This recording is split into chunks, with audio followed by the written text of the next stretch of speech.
देखो prime numbers में एक टॉपिक होता है सॉल्विंग द फ्रैक्शंस, उसमें बहुत सारे बच्चे फील करते हैं डिफ़िकल्टी, ठीक। और मैंने देखा कि बहुत आगे तक जाने के बाद ही फील करते हैं उसको। तो मैं शुरुआत से करवाऊंगा और डिफ़िकल्ट से डिफ़िकल्ट क्वेश्चन भी करवाऊंगा फिर उसके ऊपर, ठीक। तो यह है सॉल्विंग द फ्रैक्शंस।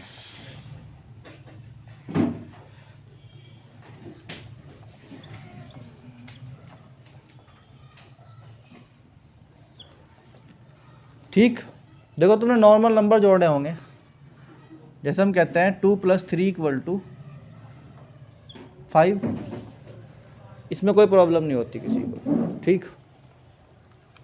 हम कहते हैं 1/2 + 1/3, अब बताओ कितना होगा। तो एकदम से दिमाग रुक जाता है कि अभी ज़रा सोच के बताएंगे। इसके लिए क्या करना है, सबसे पहले देखो कि डिनोमिनेटर में कौन कौन है, 2 और 3। यानी वैसे चाहो तो इसको डायरेक्ट भी कर सकते हो, मगर हम इसको करवाएंगे, तुम भी लिखते रहो भाई, हम इसको बताएंगे बिल्कुल बेसिक से। करना कैसे है, इस मेथड से तुम बड़े से बड़ा क्वेश्चन कर सकते। सबसे पहले ऐसे बनाओ, एक बना लिया, फिर यहाँ लिखो 2, जो जो नीचे है उन सबको लिख लो, 2, 3 लिख लिया। यानी एक 1 बाय 1 स्टेप करो, स्टेप बाय स्टेप सॉल्व करेंगे। इसको बोलते हैं एलसीएम लेना। क्या बोलते हैं, एलसीएम लेना। तो जो जो डिनोमिनेटर में है उसको हमने क्या कर दिया, ऐसे करके लिख लिया, ठीक। देन क्या किया फिर यहाँ देखेंगे सबसे छोटा नंबर क्या होता है, 2। क्या 2 से कोई डिविजिबल है, हाँ जी 2 है, तो यहाँ 2 लिख दिया। अब यहाँ 2 बन जा कितना आ गया, 2, और जो नहीं कट पाया यानी कि 3 उसको जैसे छोड़ दिया। फिर अगेन हमने देखा कि अब कोई नंबर है, हाँ जी 3 है। 3 2 से डिविजिबल नहीं है, तो इसलिए हमने क्या लिख दिया यहाँ पे, फिर से 2 लिख दिया, 3 सॉरी।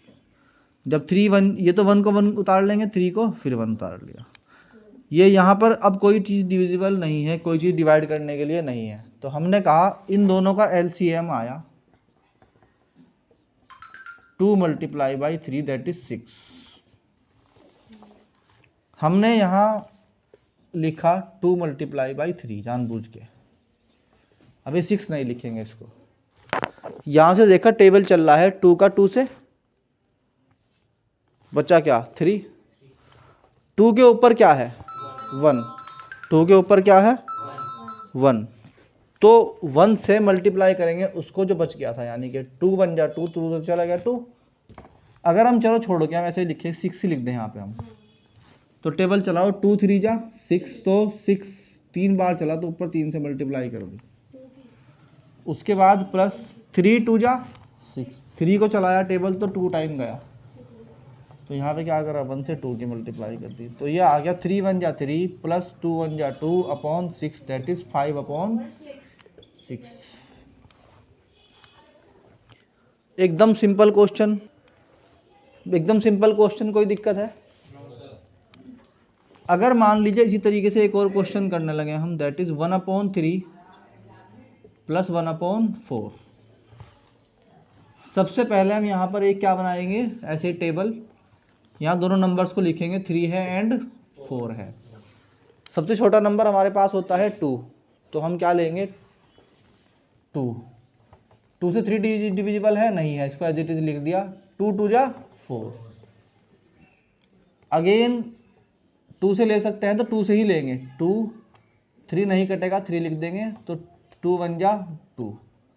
फिर अगेन 3 लेंगे, 3 1 जा 3। तो यहाँ पर 1 एंड 1, जब यहाँ पर 1 1 रह जाए तो जो नंबर हैं उनका एलसीएम लिया जाता है ऐसे, एलसीएम = 2 2 3 दैट इज 12, ठीक। अब क्या करा हमने, एक लाइन ली और यहाँ लिख दिया 12। अब 3 का टेबल चलाएंगे इस पे, 3 4 जा 12, 3 के ऊपर कितना है 1, तो 1 × 4 प्लस, अब 4 का टेबल चलाएंगे, 4 3 जा 12, ऊपर फिर से 1 था तो इसलिए क्या आ गया 3, तो 4 1 जा 4 + 3 1 जा 3/12 दैट इज 7/12। इसे लिखो फटाफट क्वेश्चन को।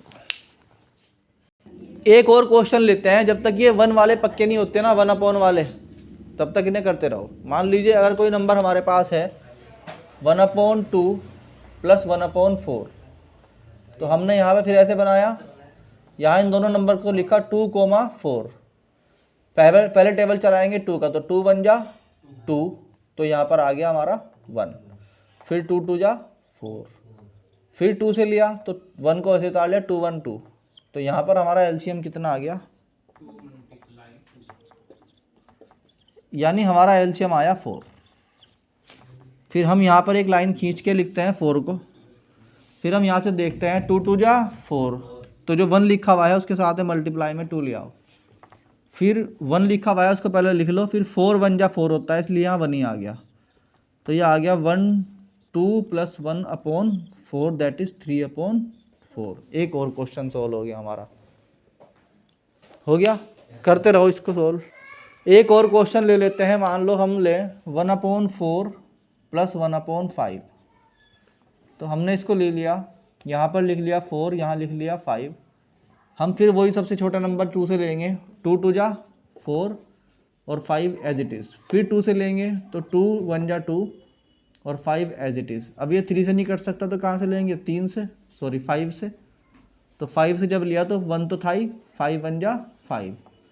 अब 2 2 जा, अब एलसीएम लिखेंगे तो क्या लिखेंगे इसका, 2 मल्टीप्लाई बाई 5 दैट इज 20, यानी 4 और 5 का एलसीएम कितना आया, 20 को अगर हम यहाँ लिख दें नीचे, तो 4 5 जा 1 तो है ही पहले से वहाँ पे, मल्टीप्लाई में क्या आ जाएगा, 4 5 जा 20, तो 5 आ गया, फिर वहाँ 1 पहले से है ही, तो 5 4 जा 20, तो ये आ गया 5 + 4/20 दैट इज 9/20 आंसर।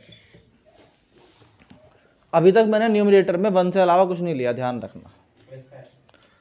अब अगर मैं और ले लूँ, मान लीजिए 1/7 प्लस 1/6 ले लिया मैंने, तो यहाँ पर भी क्या लूँगा मैं, सबसे पहले 7 और 6 लिखूँगा, फिर उसके बाद 2 से करेंगे तो क्या आ जाएगा, 7 एज इट इज़ 2 3 जा, फिर 3 से करेंगे तो 7, 1, फिर 1, फिर 7 से करेंगे तो 1, 1। अब ये आ गया LCM इक्वल टू 2 मल्टीप्लाई 3/7, तो ये आ गया 2 3 जा 6, 6 7 जा कितने होते हैं, 42। तो हमने क्या लिया यहाँ पे LCM 42, ऑलरेडी वहाँ पर 1 है, जब हम 7 से करेंगे इसको तो 7 6 जा, प्लस 1 ऑलरेडी है तो 6 7 जा, दैट मीन्स 6 + 7/42 दैट मीन्स 13/42। ये आ गया इसका आंसर। इस तरीके से कितने भी क्वेश्चन कर सकते हो। अभी भी अगर किसी को 1-2% हुआ है ना, इसमें कमज़ोरी महसूस हो रही, तो वो करता रहे, हो जाएंगे, करते रहो, हो जाएंगे, लिखते लिखते ही समझ में आ जाएगा पूरा सिस्टम। ठीक है, तो ये 1/, वाले क्वेश्चंस थे जो कि हमारे सोल्व हो चुके हैं। अब हम करेंगे जिनमें न्यूमरेटर में भी कुछ होगा, जैसे एग्जाम्पल के तौर पे हम कहें 2/3 प्लस 3/2। इस क्वेश्चन में न्यूमरेटर में 2 है, नीचे 3 है, फिर 3 है और 2 है। तो हमने क्या किया, यहाँ पर पहले एलसीएम लेंगे, ऐसे ही बिल्कुल सेम टू सेम नीचे वालों का, यानी कि 3, पहले 2 से करेंगे तो 3 तो कटने का नहीं, 3 को एज इट इज लिख देंगे, 2 1 जा 2 होता है, फिर 3 से करेंगे तो 1, 1। तो एलसीएम आ गया हमारा कितना, एलसीएम आ गया हमारा, तो यहाँ पर एलसीएम आ गया 2 मल्टीप्लाई बाई 3 दैट इज 6। तो हम इन दोनों के एलसीएम में क्या लिखेंगे, 6 लिखेंगे। अब चलाएंगे 3 से, तो 3 जो पहले से ऑलरेडी वहाँ पर है पहले उसको लिखो, यहाँ पर 2 ऑलरेडी है, उसके मल्टीप्लाई में क्या आएगा, 3 से इसको टेबल चलाएंगे, 3 2 जा 6 होता है, तो ऊपर 2 ही आ जाएगा, फिर प्लस जो नंबर है ऑलरेडी उसको लिखो, 3 मल्टीप्लाई 2 से करेंगे 6 को तो 3 आ जाएगा, यानी 2 2 जा 4 प्लस 3 3 जा 9/6 दैट इज 13/6 इसका आंसर है। क्या क्या हमने कि हमने पहले डिनोमिनेटर का एलसीएम लिया, फिर उस एलसीएम को नीचे लिखा, जो नंबर पहले से वहाँ मौजूद है उसको पहले लिखो, फिर देखो छोटे जो नीचे नंबर है डिनोमिनेटर में उससे कितनी बार टेबल चल रहा है, जितनी बार भी टेबल चल रहा है उसे यहाँ मल्टीप्लाई करता हूँ, सेम यहाँ पर भी यही किया, 2 3 जा 6, 3 ऑलरेडी था, 3 को वहाँ रखा और फिर क्या करा, 2 3 जा 6 होता है, फिर 3 को 3 से मल्टीप्लाई कर दिया। यानी जो नंबर डिनोमिनेटर में है वो उसका टेबल चलेगा नीचे वाले पे, जितनी बार टेबल चलेगा उसकी मल्टीप्लाई ऊपर वाले से होगी। जैसे हम कहें अब की बार हम इसमें ले लें 5/7 प्लस 6/5। पहले तो अपने आप ही सॉल्व करके देखो इसको, वीडियो को रोक लेना, उसके बाद अपने आप चेक करके देखो इसको, फिर मैं सॉल्व कराऊंगा इसको। देखें तुम्हारा आंसर क्या आता है, इसका आंसर निकाल दो। कर लिया? अब देखो यहाँ पहले हम लिखेंगे जो नीचे है उन नंबर्स को लिखेंगे 7,5। 2 से चल रहा है इनमें? नहीं। 3 से चल रहा है? नहीं। 4 से चल रहा है? नहीं। 5 से हाँ चल गया। 5 से चल रहा है 7 पे? नहीं। तो 7 का एज इट इज लिख देंगे, 5 बन जा होता है 5, खत्म बात। उसके बाद है मान लो 6 से नहीं चलता, 7 से देखेंगे, 7 1 जा 7, तो इसका LCM आ गया 7, 5 मल्टीप्लाई बाई 7 दैट इज 35। अब इन दोनों का LCM जो है वो यहाँ लिख दिया हमने 35। अब 7 के ऊपर क्या था, 5 का एज लिखा मल्टीप्लाई में, 7 5 जा क्या होता है 35, तो इसलिए यहाँ 5 से मल्टीप्लाई कर दिया, प्लस 6 को रखो एज इट इज, 5 का टेबल चलाओ, 5 7 जा 35, सो यहाँ पर लिख दिया 7। यानी नीचे वाले का टेबल चला के ऊपर लिख देना है, जितनी बार टेबल चले उसके मल्टीप्लाई में। जैसे यहाँ पर 5 का टेबल चलाया, 5 7 जा 35, और ऑलरेडी 6 पहले है वहाँ पे, तो 6 को लिख के उससे मल्टीप्लाई कर दिया, इतनी बार टेबल चलाया। तो ये कितना आ गया भाई तुम्हारा, 5 5 जा 25 प्लस 6 7 जा कितने होते हैं 42/35। अगर इन दोनों को